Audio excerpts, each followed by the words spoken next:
ಶಿವಕುಮಾರ್ ಸಂಪುಟ ಸರ್ಕಸ್ ಜೊತೆಗೆ ಸ್ಪೀಕರ್ಗೂ ಕೂಡ ತಲಾಶ್ ನಡೀತಾ ಇದೆ. ಹೊಸ ಸಂಪುಟಕ್ಕೆ ಯುಟಿ ಖಾದರ್ ಅವರು ಹಾಲಿ ಸ್ಪೀಕರ್ ಆಗಿದ್ದವರು, ಅವರು ಸೇರೋದು ಬಹುತೇಕ ಕನ್ಫರ್ಮ್. ಆಕಾಂಕ್ಷಿ ಅಲ್ಲ ಅಂತ ಇದ್ರು ಕೂಡ ಖಾದರ್ಗೆ ಸ್ಥಾನ ಸಿಗುವುದು ಬಹುತೇಕ ಖಚಿತ ಅಂತ ಹೇಳಲಾಗ್ತಾ ಇದೆ. ಈ ಹಿಂದೆಯೂ ಸಚಿವ ಸ್ಥಾನವನ್ನ ನಿಭಾಯಿಸಿದಂತಹ ಅನುಭವ ಇರೋರು ಖಾದರ್.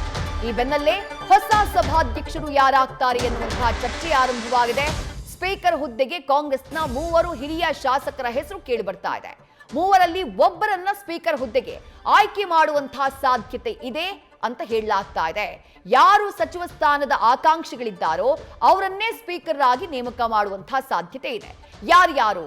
ಒಬ್ರು ಮಾಜಿ ಸಚಿವ ಕಾಂಗ್ರೆಸ್ನ ಹಿರಿಯ ನಾಯಕ ಡಾಕ್ಟರ್ ಜಿ ಪರಮೇಶ್ವರ್ ಅವರು, ಮತ್ತೊಬ್ರು HK ಪಾಟೀಲ್, ಮಾಜಿ ಸಚಿವ, ಉತ್ತಮ ಸಂಸದೀಯ ಪಟು.